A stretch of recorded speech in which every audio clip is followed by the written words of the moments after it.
들어보셨죠? 아삽. 누굽니까? 다윗의 3대 악사 중에 한 명이에요. 해만, 여두둔, 아삽이죠. 이 아삽은 선견자입니다. 선견자고 또 시편을 12편이나 썼던 사람이고, 이 아삽은요 특별하게 신령한 노래를 하나님께서 받았고, 구약인데도 불구하고 예언적인 찬양을 하고 찬양을 가르치고, 또 이 후손들도 찬양대 성가대로 섰고, 또 재금을 다룰 수 있었던 그런 신앙의 인물이에요. 굉장히 뛰어난 사람이에요. 굉장히 신앙적인 성숙된 사람인데, 이 사람의 신앙과 신학이 송두리째 흔들릴 뻔했어요. 여러분 엘리야가 영적 우울증이 왔습니다. 여러분, 이 사람의 신앙이 송두리째 흔들릴 뻔했고, 이 사람이 미끄러지지 않았는데 미끄러질 뻔했어요. 왜 그랬습니까? 아삽이 왜 그랬어요? 아주 실족했고 시험에 들었어요. 왜 그랬을까요? 여기 본문 봤잖아요. 바로 악인이 형통한 거 보고. 다른 신앙생활 하면서 다 견뎌낼 수 있습니다. 다 견뎌낼 수 있는데, 악인이 형통한 거 보고 비교하는 것 때문에, 내가 비교해 보니, 비교의식이 내 속에 들어오면, 나는 이렇게 했는데 저 사람은 저렇게 했으면 저런 합당한 보응을 받고, 그렇게 심었기 때문에 합당하게 결과적으로 보응을 받아야 되는데 잘 된단 말이죠.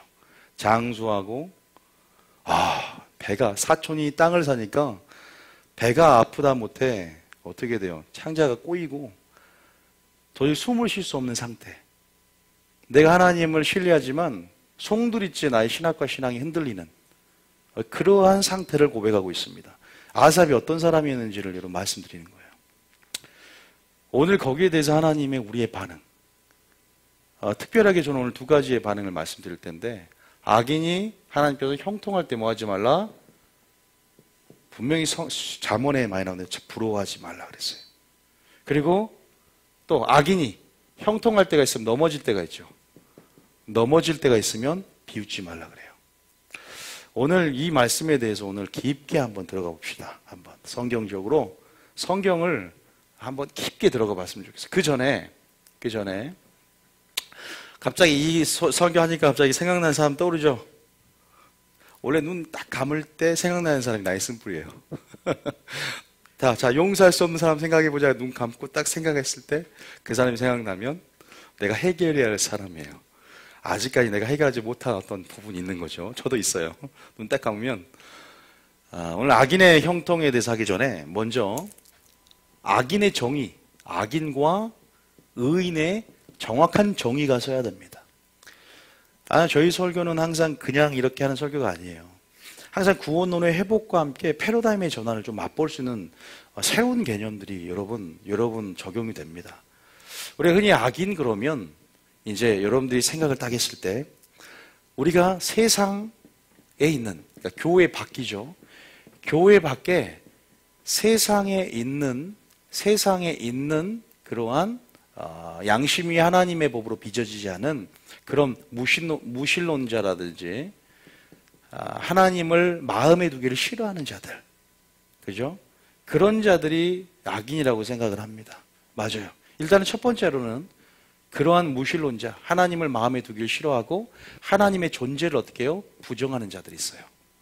그런 자들이 분명한 악인입니다.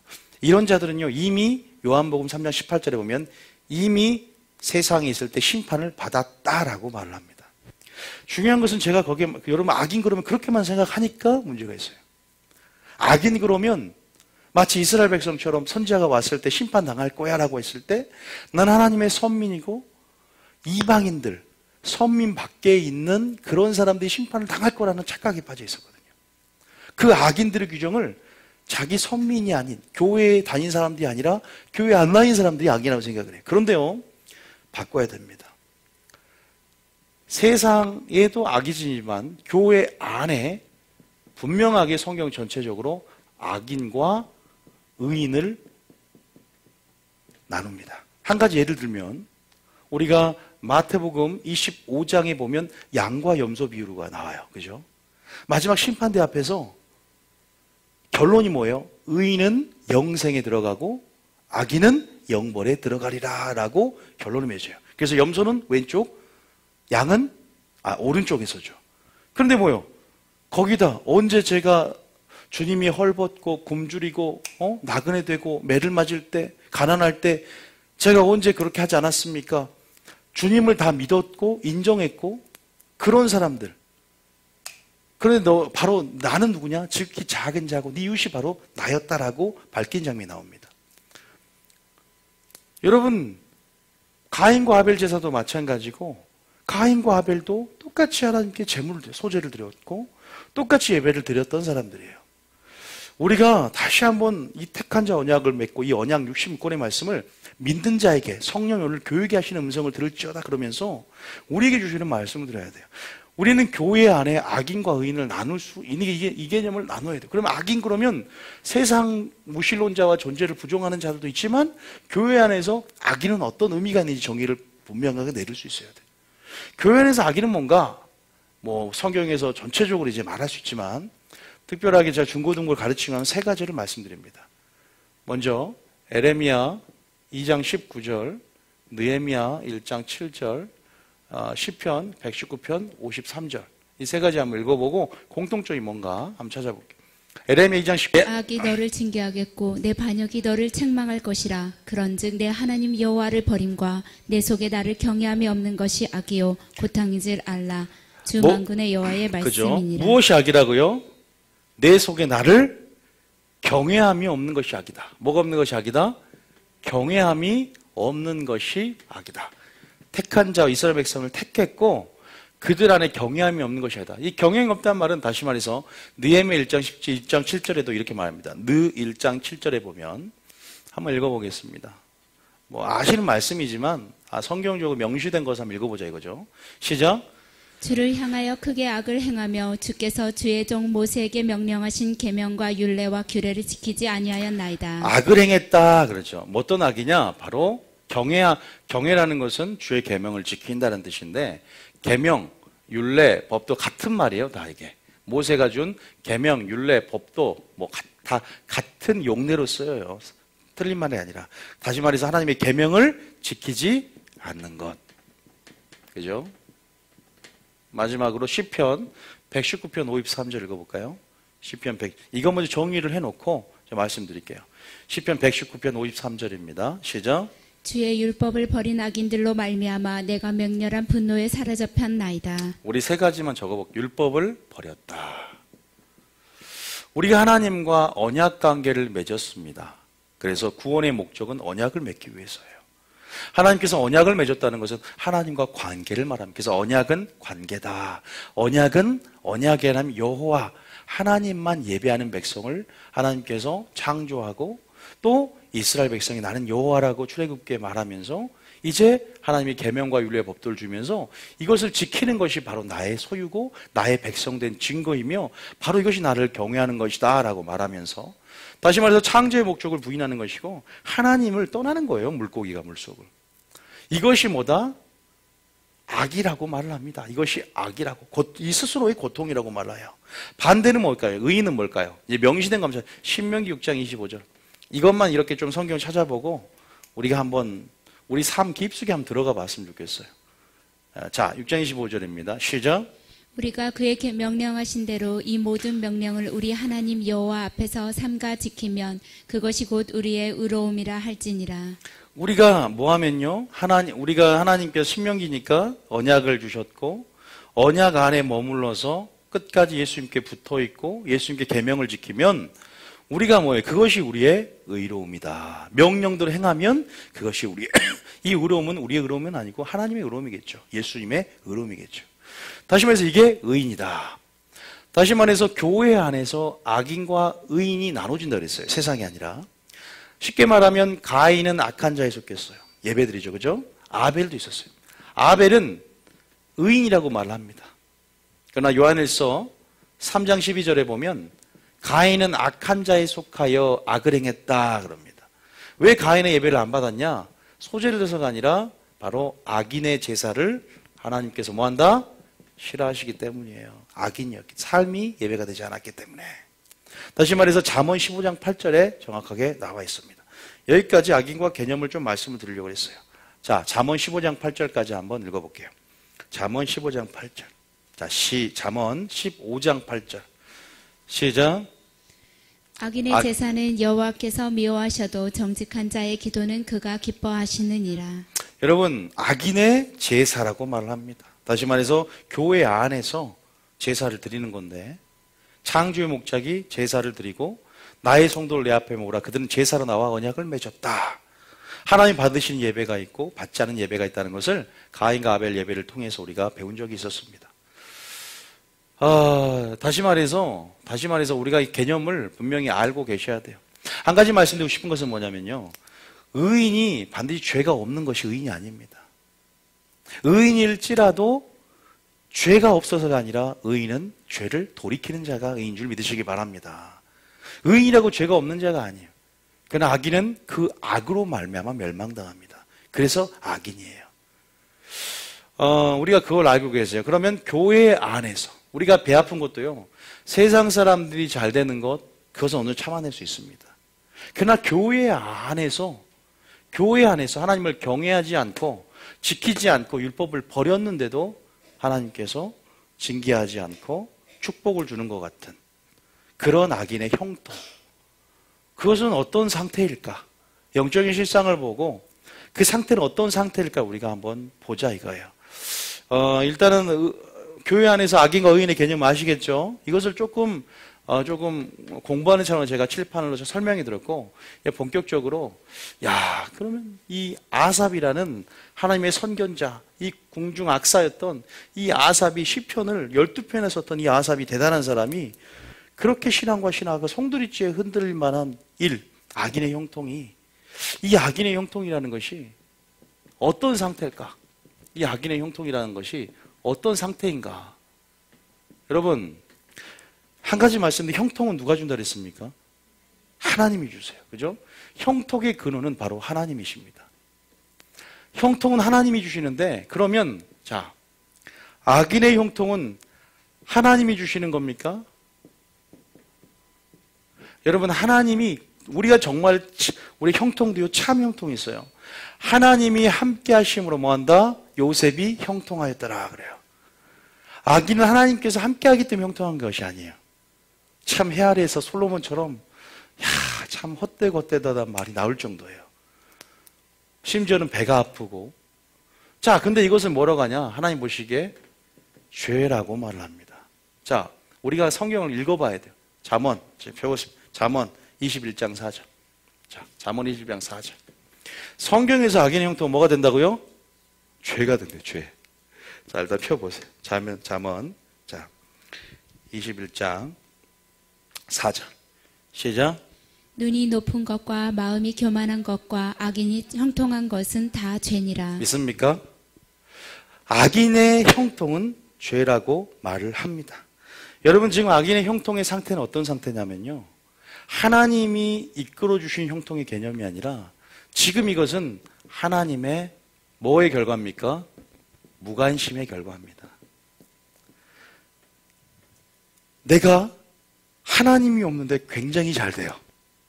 하나님의 경외함이 없는데 굉장히 잘 돼요. 하나님의 명령과 규례와 율례의 법들을 순종하지 않는데 굉장히 잘 돼요. 내가 율법을 버리지 않는데 굉장히 잘 돼요. 율법을 버렸는데도 굉장히 잘 됩니다. 이것은 꼭 불행인 줄 믿으시기 바랍니다. 이때는 뭐가 축복일까요? 하나님 나를 징계하는 것이 축복입니다.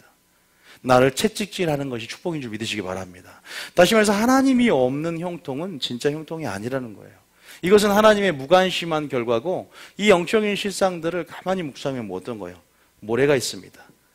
모래에 어떻게 해요? 굉장히 잘 지어놓은 집과 같습니다. 그러니까 여러분들이 배합할 필요, 오늘 제가 아삽의 비밀을 말씀드릴 테니까, 아삽이 언제 이렇게 생각하다가 자유함을 느낀 줄 아세요?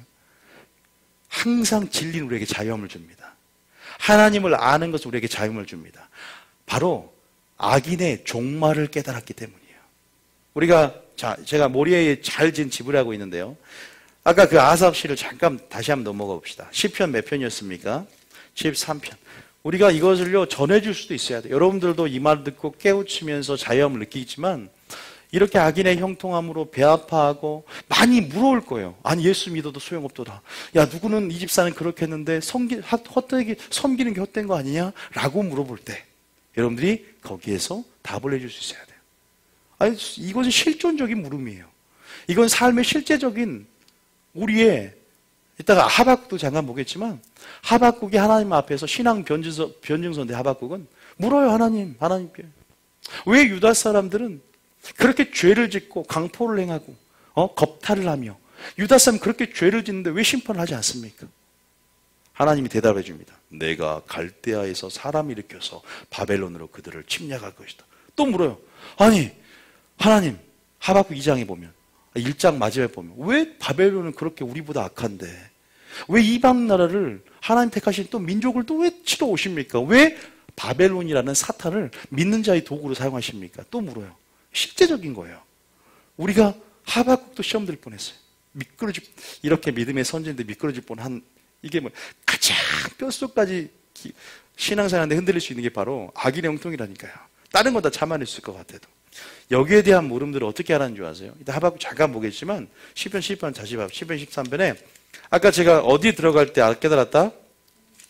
여러분 읽으면서 생각하면서 읽었어요? 그냥 읽었어요? 생각 안 나죠? 73편에 뭐라고요? 다시 아까 73편 몇 절이요? 17절 읽어보세요. 시작. 하나님의 성소에 들어갈 때야 그들의 뭘 알았다고요? 종말을 내가 깨달았나이다. 바로 진리 안에서 자유가 없는데 그들의 종말을 깨달았기 때문입니다. 여러분 씨를 2개를 심습니다. 씨를 2개 심는 게 아니라 겨자씨 하나 심고 잡초하고 비유를 해봅시다. 잡초는 굉장히 생명력이 있는 것 같아요. 처음 자랄 때 엄청 억세게 막 자라나잖아요. 그런데 겨자씨는 굉장히 천천히 더디 보입니다. 이게 죽었나 살았나 언제 싹이 트고 잡초는 생명력이 처음엔 굉장히 보이지만 곧 쇠잔해지고 한계가 딱 옵니다. 자라난 데다 끝납니다. 악인이 결국 모래에 의해 지은 집 같고요. 잠언의 24장에 보면 뭐라고 표현하는지 아세요? 그의 등불이면 꺼지는 등불이다. 그 등불은 곧 꺼진다. 이 악인의 형통에 좀 이렇게 정의할 수 있어야 돼. 꺼지는 등불과 같다라고 표현합니다. 우리는 하나님의 등불이라는 표현을 씁니다. 그러나 그 악인은 정말 꺼지는 등불과 같고 모래에 잘 지는 집 같다는 사실을 여러분 꼭 믿으시기 바랍니다. 그 부흥이 일시적이라는 사실이에요. 그렇기 때문에 우리 믿는 자들이 이 땅의 소망을 갖고 있으면 안 됩니다. 이 땅에서 일시적 부흥할지라도 하박국이나 오늘 이 야삽처럼 바로 하나님의 무엇을 깨달을 때 이 악인들의 형통 안에서 종말을 보는 거예요. 종말. 솔로몬은 이렇게 말합니다. 해 아래에서 악인이 잘 되는 것도 다 헛되다. 악인이 의인처럼 의인이 받을 의인이 고난을 받고 악인이 형통하는 개념 안에서 솔로몬은 또 어떻게 말했는가? 자, 여기 보세요. 악인의 형통이 바로 죄가 되고 악인의 종말이 바로 마지막 주님 심판대 앞에서 하나님의 공의가 드러나는 날 선한 행한 자는 무엇을 부활로? 생명의 부활로. 악을 행한 자는 사망의 부활로 선악간의 심판을 당하며 양과 염소가 나눠지듯이 정확하게 의인은 영생에 악인은 영벌에 들어갈 것이다. 다시 말해서 우리가 주님의 심판대를 이해하는 자들, 우리 하나님이 어떤 자인지 이해하는 자들, 그리고 소망을, 미래와 희망을 하나님께 두고 저 하늘에 둘 수 있는 자들. 그러나 하늘에 있지 않고 이 땅에만 소망이 있고 이 땅에 먹고 마시고 식하고 장가가고 이 땅에 나와서 하나님께 그러한 복들만 받기를 원하는 자들의 마음속에는 내가 비교의식이 생기죠. 내가 이런 복을 내가 원하는 기준만큼 받지 못했기 때문에 원망하게 불만을 토로하게 되고 그냥 내가 하나님이 주시는 고난이 자기에게는 어떤 의미가 있는지, 고난이 곧 바로 내가 최후의 승리자가 되고 하나님 나라 들어갈 때 상급이 되고 거기서 내게 면류관이 되고 내게 칭찬과 영광과 존귀가 있는 하늘의 소망을 궁극적으로 두지 않는 자들. 다시 말해서 의인은 철저하게 믿음으로 사는데 의인은 철저하게 하늘의 소망을 둘 때만이 우리는 악인의 형통이 바로 이러한 것임을 다시 한번 깨닫고 자유하게 될 줄 믿습니다. 소망이 어디냐 물어봐야 돼요. 여러분 궁극적으로 여러분 의인으로서 이러한 것들 가운데 소망이 어디냐. 그리고 하나님의 심판을 이해하셔야 돼요. 방금 내가 성소에 들어갈 때야 그들이 뭘 깨달았다? 성소라는 것은 하나님의 언약궤에 관한 말씀이 풀어지는 곳입니다. 하나님을 알 수 있는 곳이에요. 하나님을 알 때만이 자유함이 있다는 것을 말하고 있습니다. 솔로몬 보세요. 솔로몬이 그의 인생 가운데 모든 사물의 이치를 깨닫고 인생을 되돌아보면서 회고록이 전도서입니다. 그러면서 뭐라고 고백했어요? 전도 유명한 말이에요. 7장 보세요. 요 전도서 7장 15절 잠깐 봐보세요. 이 아삽도 깨달았지만 전도서 7장 15절도 이렇게 말합니다. 한번 읽어볼게요. 시작. 내 허무한 날을 사는 동안 내가 그 모든 일을 살펴보았더니 자기의 의로움에도 불구하고 멸망하는 의인이 있고 자기의 악행에도 불구하고 장수하는 악인이 있으니 이러한 경우가 있는데 뭐라고 하는 줄 아세요? 헛되고 헛되다고 말합니다. 또 뭐라고 합니까? 8장에 보세요. 7장 8장에 있어요. 11절부터 읽어볼까요? 8장 11절. 자, 또 뭐라고 하는지 솔로몬이 이 악인의 형통을 보고 또 뭐라고 하는지 8장 11절 읽어볼게요. 시작. 악한 일에 관한 징벌이 속히 실행되지 아니하므로 인생들이 악을 행하는 데에 마음이 담대하도다. 여러분, 아삽은 진리를 통해서 하나님의 심판을 이해했습니다. 그리고 분명히 땅의 사람이 아니라 하늘의 사람으로서 하늘에서 어떠한 우리의 인생 가운데 씨들이 다시 한번 심어지고 하늘로 어떻게 보응해 줄지에 대한 하나님의 어떠한 분명한 일하심들을 깨달았어요. 여기서 보니까 악한 일에 관한 징벌이 속히 실행되지 아니하면 인생들은 오직 땅만 있습니다.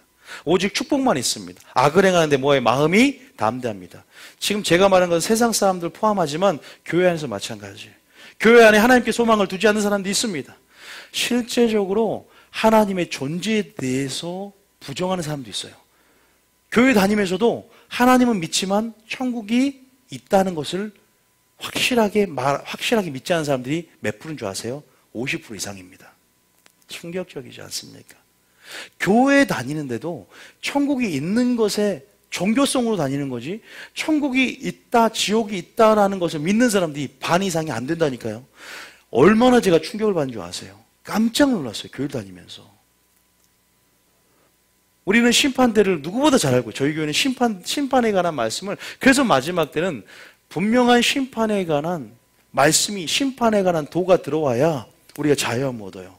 분명히 사도 바울이 벨릭스 총독에게 로마에 잡혀가면서 그들에게 뭘 전한 줄 아세요? 의와 절제와 심판에 대해서 강론하니 아그리빠나 벨릭스 이 말을 듣고 두려워하여 사도 바울은 철저하게 심판의 도를 전했어요.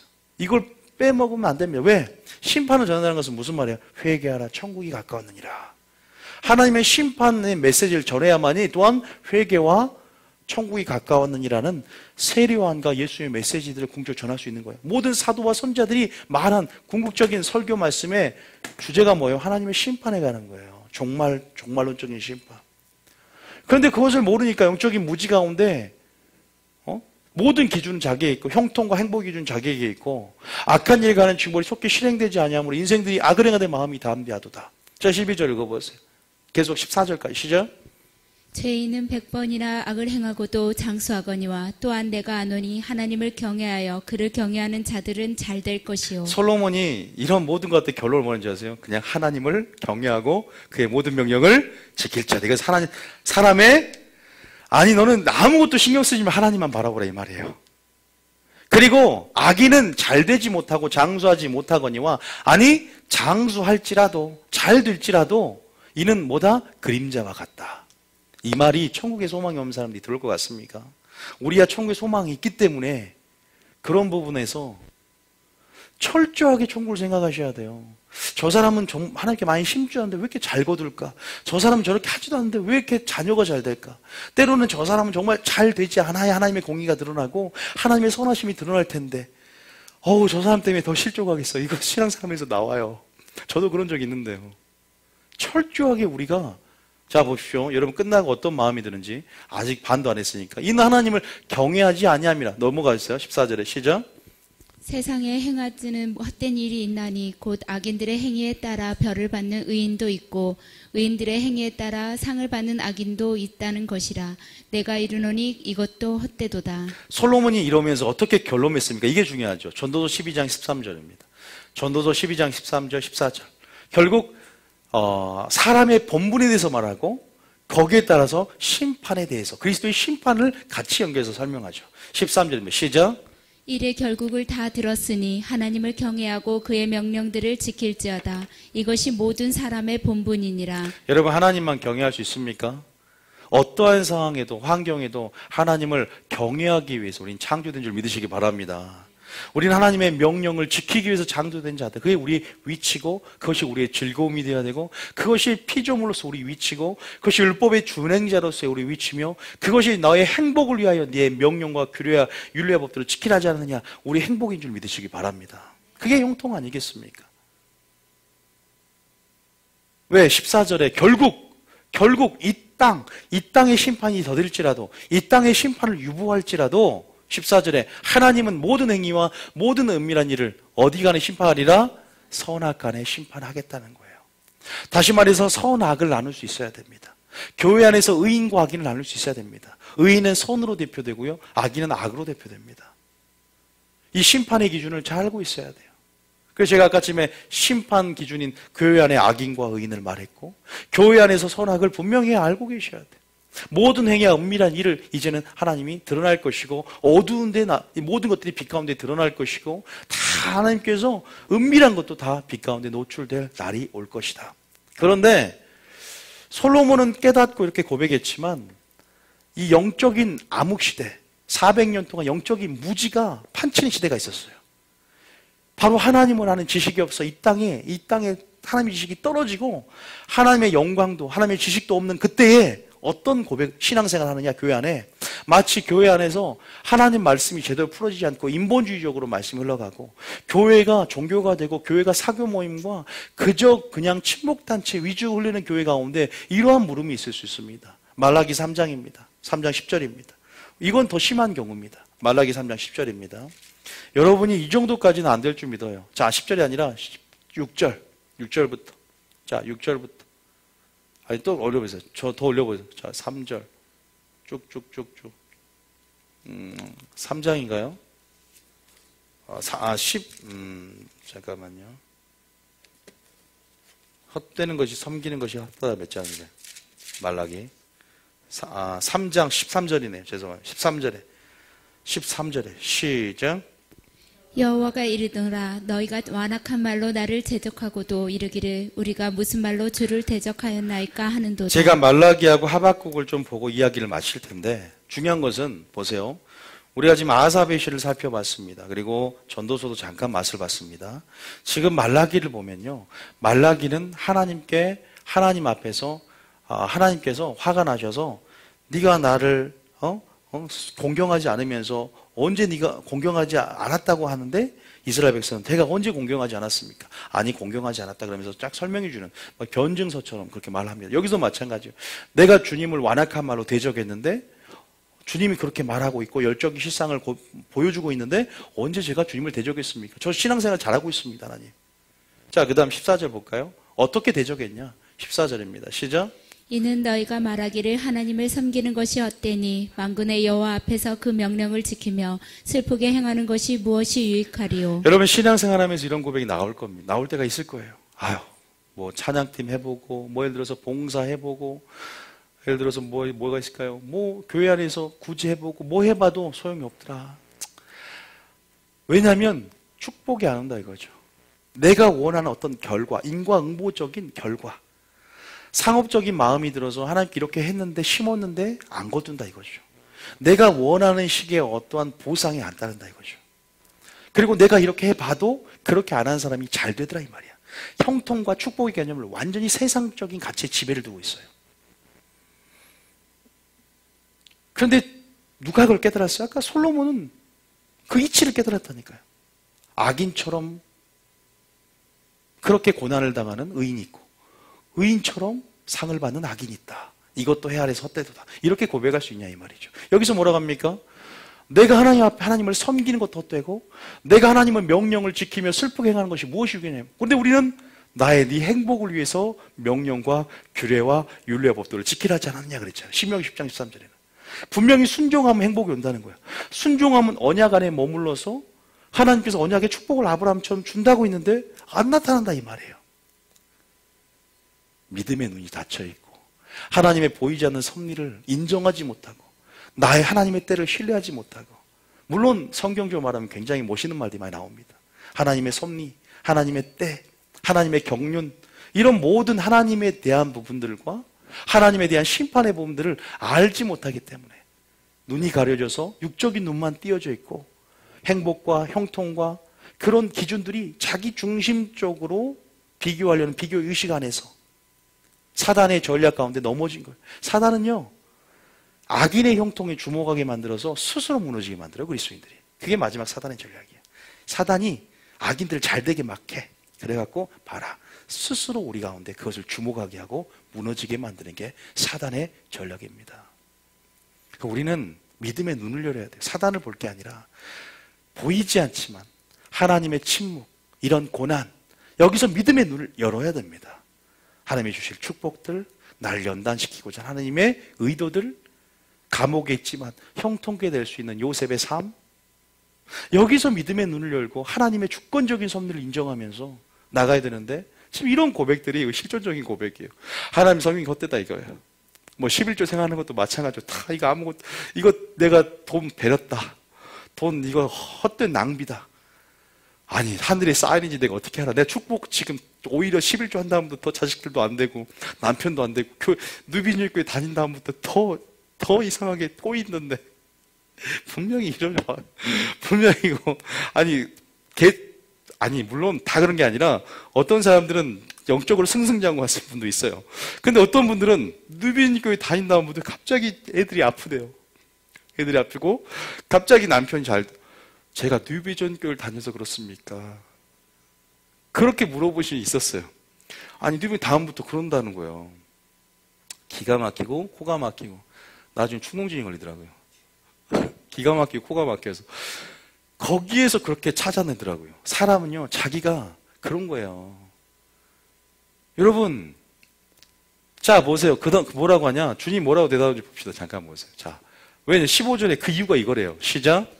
지금 우리는 교만한 자가 복되다 하며 악을 행하는 자가 번성하며 하나님을 시험하는 자가 화를 면한다 하노라 함이라. 이런 일이 일어날 수 있다는 사실 믿으시기 바랍니다. 그러나 기억할 것은 모래 위에 잘 지은 집이요 그 등불은 꺼지리라 말씀하셨습니다. 믿습니까? 하나님께서 분명히 말씀드렸잖아요. 하나님 없는 형통은 불행이고 그것은 하나님의 무관심이다. 하나님께서 무관심하기 때문에 자기 마음대로 내버려 둠을 통해서 그들이 한 만큼 일어나겠죠. 그들이 노력한 만큼 얻겠죠. 그러나 그 모든 악인들이 또한 재물을 얻고 불어나게 하는 것은 의인에게 옮겨주기 위한 하나님의 섭리가 있습니다. 있습니까? 그들이 재물을 쌓는도다. 쌓아 누구 주려고? 많이 버세요. 나중에 한 번에 훅 모르시구나 하나님 섭리를. 결국 같이 의인과 악인이 해를 비추면서 살고 있는 상황 속에서 역사의 주인공, 하나님이 이 세상의 주인공은 나야 나 누굽니까? 가요를 좀 불렀지만 누가 나야 나 누굽니까? 여러분인 줄 믿으시기 바랍니다. 하나님의 계보를 누가 이기고 있어요? 불신자입니까? 믿는 자들 그 계보를 이겨가고 있어요. 역사를 움직이는 자가 누군지 아세요? 기도로 움직이고 바로 남은 그루터기, 여러분인 줄 믿습니다. 기도하는 자를 통해 이뤄가고 있습니다. 그런데 우리의 시선과 초점은 항상 믿음의 눈이 아니라 육적인 눈이 커지고 현상에 주목하며, 우리가 그래서 완전한 형통이라는 것들, 가난해도 형통할 수 있다는 거 배웠잖아요. 요셉처럼 불행한 것이 아니라, 여러분 그러면서 하나님 보세요. 이러면서 꼭 하나님 꼭 말해. 뭘 말해? 아까 솔로몬도 일의 결국 들었으니 하나님을 경외하고 모든 명령을 지키라면서 선악과의 심판 얘기하죠. 여기서도 이런 얘기하면서 심판을 얘기합니다. 왜? 심판 날에 내가 갚아줄 거다. 그러니까 우리가 심판이 무서운 설교가 아니라 믿는 자의 위로가 되는 줄 믿으시기 바랍니다. 심판 설교 들을 때마다 하나님은 악인의 그 죄를 보응해 주시고 우리 의인들을 상으로 갚아주시고 참고 기다리는 자에게 하나님의 공의로운 표가 되며, 하나님이 나에게 악인은 형벌에 의인은 상, 악인은 영벌에 의인은 영생에, 그리고 하나님께서 안식으로 갚아주는 하나님의 공의를 믿는 것입니다. 믿습니까? 하나님께 소망을 두는 자, 천국의 소망을 두는 자, 참고 기다리는 자에게 그러한 소망이 있다는 거죠. 그래서 우리에게 내가 너에게 주는 생각은 에레미야 23장에 재앙이 아니라 고난이 아니라 미래와 희망이다 라고 에레미야를 통해서 말씀한 줄 믿으시기 바랍니다. 믿습니까? 뭐라고요? 에레미야가 미래와 희망이다 말을 합니다. 여기 보세요. 그러면 16절에 한번 16절부터 심판 얘기 나오나 봅시다. 시작. 그때 여호와를 경외하는 자들이 피차에 말하매 여호와께서 그것을 분명히 들으시고 여호와를 경외하는 자와 그 이름을 존경히 여기는 자를 위하여 여호와 앞에 있는 기념책에 기록하셨느니라. 즉 우리 믿는 자는 이 말씀이 뭐가 된다? 소망이 되를 줄 믿습니다. 생명책에 이름이 기록된 것도 소망이 돼야 되고, 하늘 창고에 내 양식이 쌓고 있는 하나님의 그 모든 믿음의 눈을 열고 하늘의 영역에서 일어나는 일이 소망이 돼야 되고, 그렇게 믿음의 눈이 열어질 때 자유함이 있고, 그래야 우리 믿음이 또한 동기가 되어서 발휘할 수 있는 능력이 생깁니다. 이 땅에서도 이겨내야지. 아유, 저거 오히려 악인들이 불쌍히 보여요. 긍휼히 보입니다. 잘 되는 것, 아유, 저것이 바로 악인 형통이 뭐라고? 죄라는 사실을 그들이 알지 못한다는 거죠. 죄라는 것입니다. 여러분, 여기까지 읽어볼게요. 피차 시작. 아니, 그 다음 17절에 시작. 만군의 여호와가 이르노라. 나는 내가 정한 날에 그들을 나의 특별한 소유로 삼을 것이요 또 사람이 자기를 섬기는 아들을 아낌같이 내가 그들을 아끼리니. 그 다음 절에 그때 너희가 돌아와서 의인과 악인을 분별하고 하나님을 섬기는 자와 섬기지 아니하는 자를 분별하리라. 제가 아까 악인과 의인, 선과 악, 섬기는 자와 섬기지 않는 자, 의인과 악인 분별하러 오신다니까요. 악인. 여러분, 분명히 기억하십시오. 말라기라는 영적 암흑시대에, 말라기가 어느 위치에 있어요? 신약 넘어가기 중간 거의 암흑시대예요. 그 암흑, 영적인 무지가 판을 쥐고 하나님 누구인지 모르는 그 깜깜할 때, 그런 무지 속에 말라기 선지자를 통해서 하나님께서 너희들이 완악한 말로 주를 대적하고 있고 잘못 섬기고 있다. 너희들 그런 말로 주님을 대적하고 있다. 언제 주님을 대적했습니까? 제가 주님을 사랑하고 교회 다니고 열심히 하고 있는데요.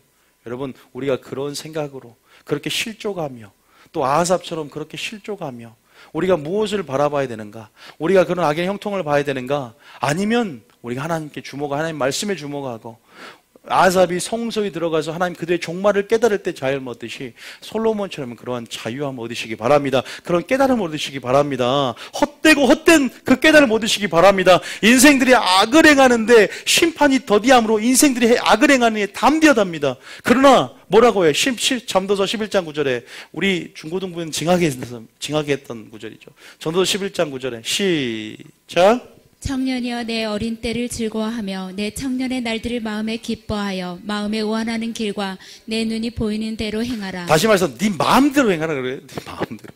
마음에 원하는 눈에 보이는 대로 네 마음대로 행해. 좋아. 자유함이 있어. 그러나 하나님이 이 모든 일로 말미암아 너를 심판할 줄 알라.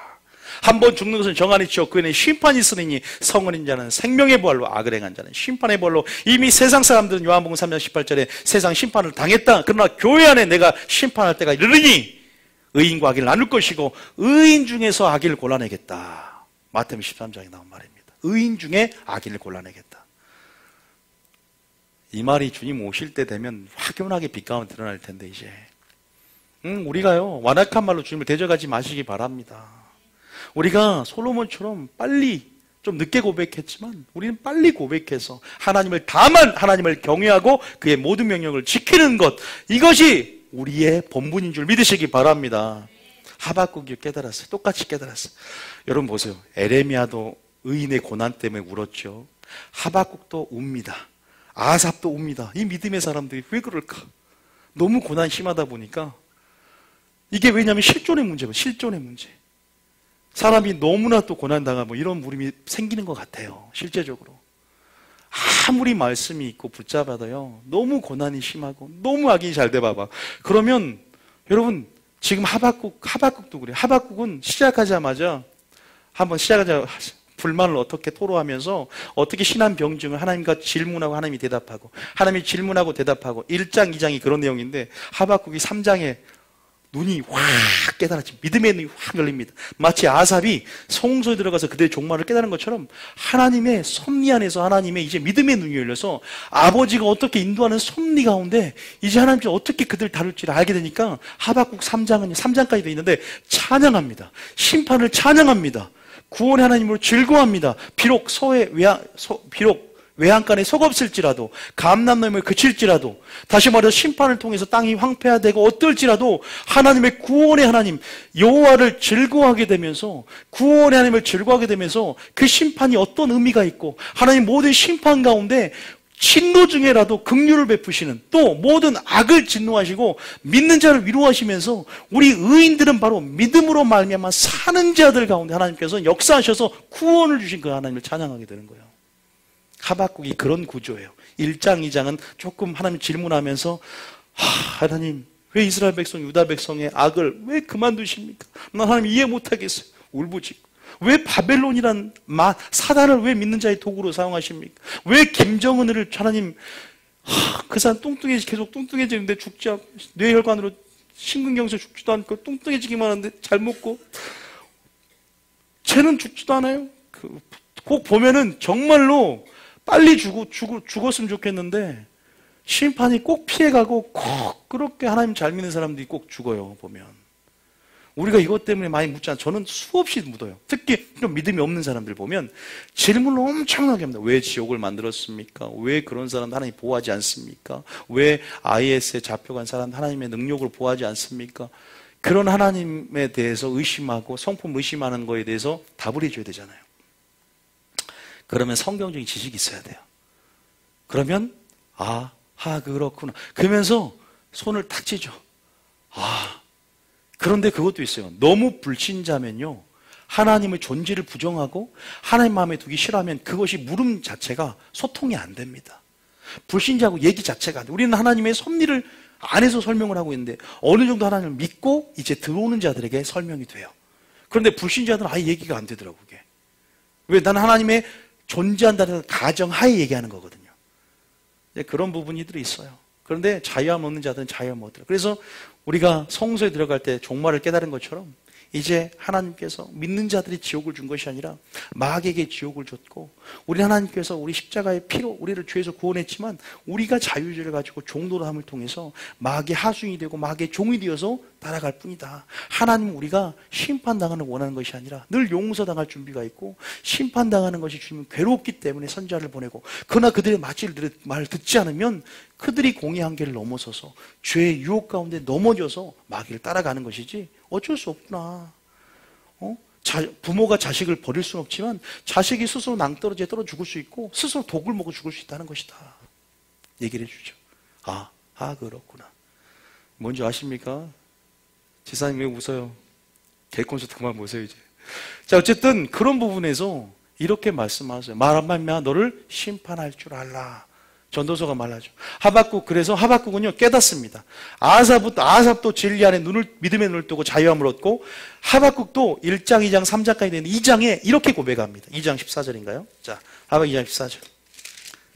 하박국하고 에레미야까지만 하고 마칠게요. 2장 이 의인은 믿음을 살며 어디 있어요?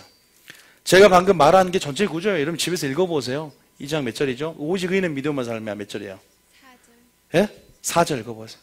이제 하나님께서 그렇게 말하니까 바로 이것이 답이라는 거야. 그냥 우리는 뭐한다? 하나님을 경외하고 그의 모든 명령을 지키는 것이 답인 줄 믿으시기 바랍니다. 우리는 어떻게 하라고요? 의인은 믿음으로 말미암아 살면 하나님이 그 믿음으로 말미암아 우리를 진노 중에서도 긍휼을 베푸시고 건지시는 분이시다. 그리고 심판날에 악인들이 심판하고 초계와 같이 발바닥에 재와 같이 밟을 거지만 우리들은 구원하시는 분이시다. 보라 그의 마음은 교만하며 그 속에서 정죄하지 못하나 의인은 그의 믿음으로 말미암아 살리라는 결론을 내리고 3장에 이제 주님을 찬양하는 장면들이 계속 성품을 찬양하고 그가 일하시는 구원을 찬양하고 전부 찬양입니다. 하박국 3장의 찬양을 부르시기 바랍니다. 바로 아삽이 성서에서 깨달은 게 하박국 3장의 내용인 줄 믿습니다. 아삽이 깨달은 것이 솔로몬이 고백했던 마지막 전도서의 마지막 하나님을 경외하고 그의 모든 명령을 지킬지어다 그 심판이 있기 때문이다라고 말한 줄 믿으시기 바랍니다. 보세요. 하나님은 하는 것이 이렇게 자유함이 있습니다. 모든 것에 번뇌하지 않게 되고 혼자 하나님을 섬기기 헛되라고 입으로 완악한 말로 범죄하지 않게 된다는 거죠. 우리가 얼마나 하나님 모을 때는 범죄를 많이 했어요. 하나님 너무하지 않습니까? 너무하지 않습니까? 그러면서 가요가 만들어지고 너무함 이거 가요도 만들어지고 우리 가운데 얼마나 우리 시편을 써야 되는데 찬양을 그 사랑에 합당하게 찬양을 올려드려야 되는데 얼마나 그러다가 유행가로 빠져버렸습니까? 우리는 주님을 찬양하고 늘 주님의 합당한 이름과 사랑의 찬양 올려드려야 할 줄 믿습니다. 마지막으로 에레미야도 또 이제 자기가 고향에 갔는데 안 와도 자기 고향 사람들이 자기는 하나님의 심판을 전하는 메시지를 전한다고 구덩이를 파서 자기를 죽이라는 걸 듣고 너무나 마음이 번뇌가 임했습니다. 마음도 약하고 눈물의 선지자가. 여러분, 그래서 우리가 이 실존적인 물음 안에서 참 이게 하나님을 알지만 끝까지 견고하게 믿음의 눈을 열고 끝까지 붙잡고 의지하며 살아간다는 것. 하나님을 안다는 것 참 중요하죠. 자, 에레미야 12장 1절 한번 읽어볼게요. 하나님이 여기도 에레미야가 질문하고 하박국처럼 답을 줍니다. 자, 참 주님의 답에 주목하면서 5절까지 읽어보겠습니다. 시작. 여호와여, 내가 주와 변론할 때에는 주께서 의로우시니이다. 그러나 내가 주께 질문하옵나니 악한 자의 길이 형통하며 반역한 자가 다 평안함은 무슨 까닭이니까. 주께서 그들을 심으심으로 그들이 뿌리가 박히고 장성하여 열매를 맺었거늘 그들의 입은 주께 가까우나 그들의 마음은 머니이다. 자, 이게 뭐예요? 유다 사람들 그들의 악에 대해서 하나님께서 그냥 이거 고자질하는 거예요. 그들 보세요. 하나님, 그들 좀 보세요. 입은 주께 가깝지만 그들의 마음은 멉니다. 왜 악인들을 형통하게 하십니까? 왜 벌하지 않습니까? 하박국하고 똑같이요. 교회 안에서도 분명히 그래요. 저는 안 그럴 것 같아요. 때로는 그래요. 그러나 성소에 들어가매 주의 영광을 보고 그때 너는, 하나님이 그러더라고요. 너는 그들의 들보보다 너의 티를 먼저 보고 정말로 하나님께서 하나님의 마음을 먼저 알게 원하더라고요. 하나님은 악인이 그 악으로 인해서 넘어지는 걸 즐거워하지 않습니다.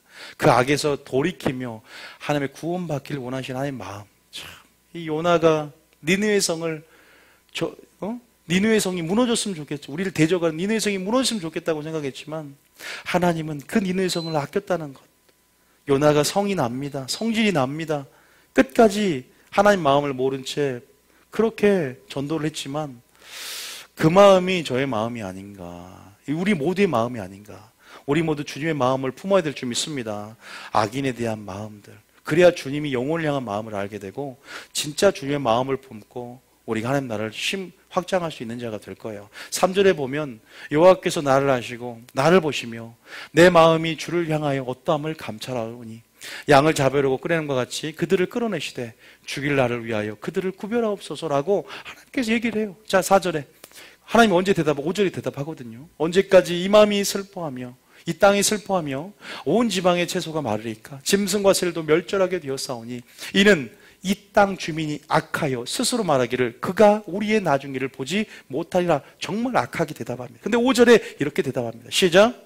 만일 내가 보행자와 함께 달려도 피곤하면 어찌 능히 말과 경주하겠느냐. 네가 보행자와 함께 달려도 피곤하면 너 말과 경주할 수 있는 믿음, 환난에 이길 수 있는 믿음. 네가 지금 이런 상황 속에서 어떠한 믿음으로 커가고 있는 줄 아냐? 너희들 환난을 당한 자, 경건하게 살고자 하는 무릇 핍박을 받는 것이고 그런 의인의 고난이 어떤 가치가 있는 줄 아니? 정말 보이지 않지만 그러한 우리에게 얼마나 영적 유익이 되는가? 고난은 하나님의 율례를 배우고 이런 모든 것 가운데 때로는 데살로니가서는 하나님의 공의라고 말을 해요. 환난과 핍박을 통해서 인내와 믿음, 그것이 하나님의 들어갈 합당한 자격을 여기며 거기서 만나진 인내로서 안식에 들어 하나님의 공의를 얻는 것이라고 해요.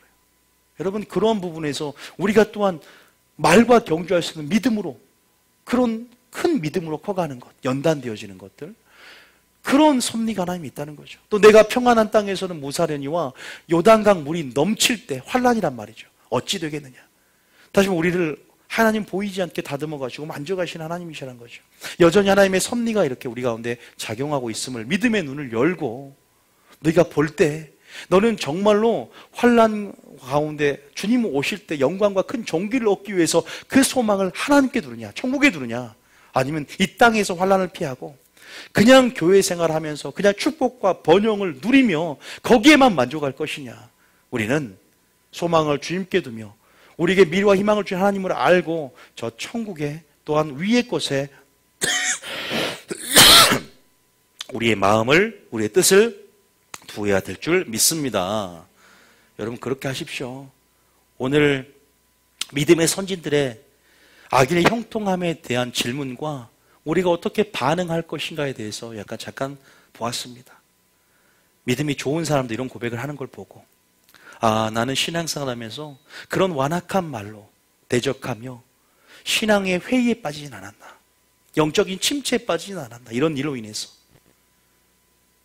그러나 우리가 정말 하나님의 주권적인 섭리, 하나님의 눈으로 하나님의 역사를 주관하고 계신 하나님의 시각으로 이 모든 것들을 바라보는 훈련, 그리고 우리의 편협한 시각을 내려놓고 육적인 눈을 닫고 믿음의 눈을 열고 그렇게 하나님 하실 일을 기대하며, 다만 우리는 그냥 하나님을 경외하고 명령을 지킬 뿐이라고 고백할 수 있고, 우리는 그냥 의인은 믿음으로 말미암아 산다고 고백할 수 있고, 우리는 그냥 하나님을 아는 것에 하나님 안에서 그냥 기쁨과 평안을 누릴 수 있다면, 다른 환경에 지배당해서 흔들리지 않는, 좌우로 치우치지 않고 주의 말씀을 좌우로 치우치지 않고 묵상하고 울조리며 나아갈 수 있다면 그것을 기뻐할 줄 믿으시기 바랍니다.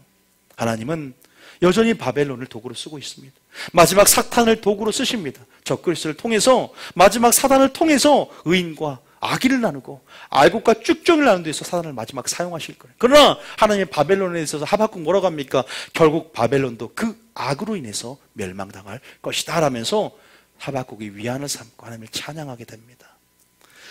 하나님의 섭리, 하나님을 안다는 게 이렇게 우리에게 자유함을 줍니다. 모든 인생의 궁극적인 해결책과 모든 진리의 빛이 그 가운데 어둠을 밝히기 때문에, 여러분, 우리의 어리석은 지혜로 하나님을 판단하지 말고, 우리 율법의 준행자로서 하나님의 지혜를 받아서 하나님 안에서 깨달으며 우리가 자유함을 누리며 나갈 수 있는 여러분 되시기를 여러분 축복합니다. 믿습니까?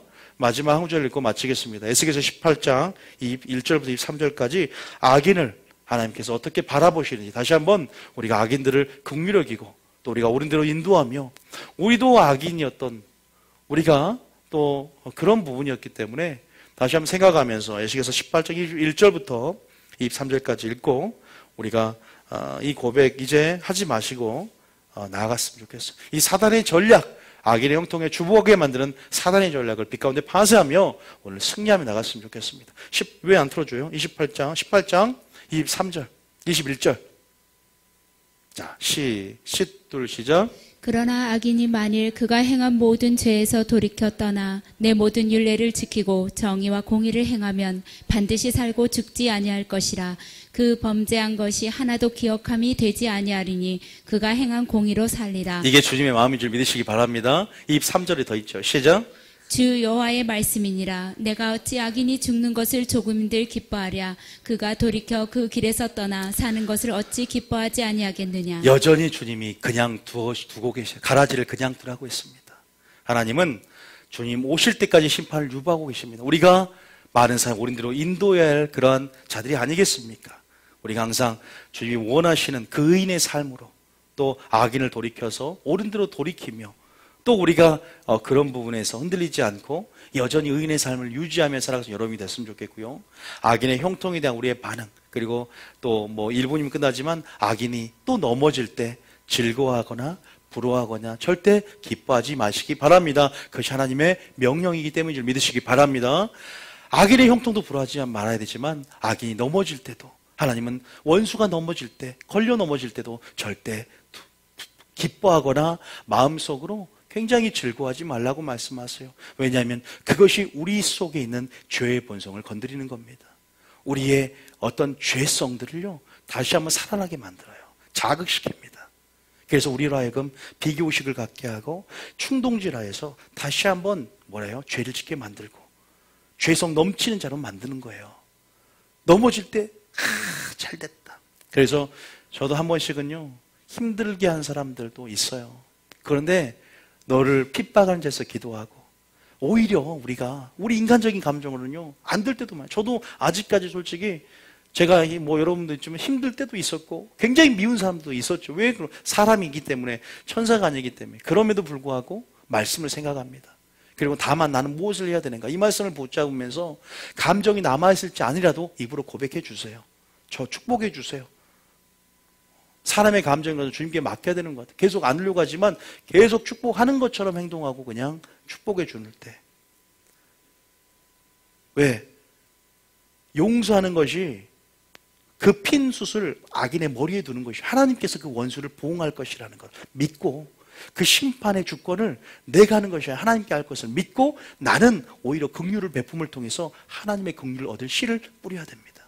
심어야 되는 거예요. 그것을 알기 때문에 다윗처럼 그렇게 악인이 넘어질 때 비웃지 말고 때로는 어떤 부분 안에서 선대할 영역 안에서 우리가 그렇게 예수님처럼 반응해 나간다면 우리의 죄악된 죄성을 건드리지도 않을 뿐만 아니라 괜히 자극시켜서 비교 의식 안에서 때로는 어떤 부분 안에서 마귀에 틈을 주고 죄에 대한 영향력이 내 속에 발휘되지 않도록 내 자신을 그렇게 하나님의 영향력으로 가두는 것도 굉장히 필요한 부분입니다.